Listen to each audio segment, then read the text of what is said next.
पुसद तालुका भाजपचा आगामी निवडणुकांसाठी विजयाचा एल्गार।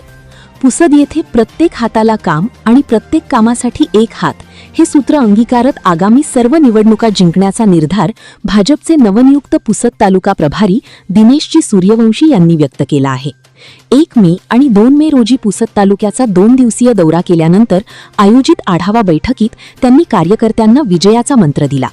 या दौऱ्यात विविध महत्त्वाच्या बैठका पार पडल्या असून आगामी जिल्हा परिषद, पंचायत समिती आणि नगरपंचायत निवडणुका स्वबळावर लढण्याचा निर्धार कार्यकर्त्यांनी व्यक्त केला।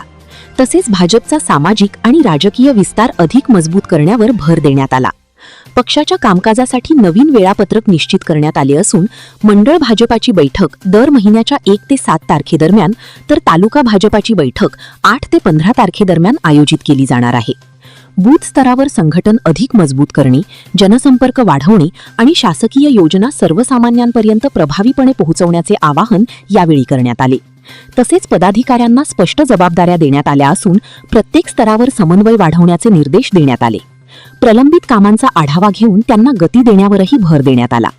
या बैठकीत सौ आरतीताई फुपाटे, श्री नितीनभाऊ भुतडा, आमदार किसनराव वानखेडे, महेश काळेश्वरकर, ॲडव्होकेट आदित्य माने, दत्ताभाऊ राहणी, माजी आमदार नामदेव ससाने, निखिल चिद्दरवार, महादेव सुपारे, विजयराव खडसे, उत्तमरावजी इंगळे, जयश्री राठोड, रोहित वर्मा, दत्ता काळे तसेच तालुक्यातील सर्व पदाधिकारी आणि कार्यकर्ते मोठ्या संख्येने उपस्थित होते। संपूर्ण दौरा उत्साहात पार पडला असून पुसद तालुक्यात भारतीय जनता पक्षाने संघटन मजबूती आणि विकासासाठी आपला निर्धार पुन्हा अधोरेखित केला आहे। ब्युरो रिपोर्ट, वेद न्यूज, पुसद।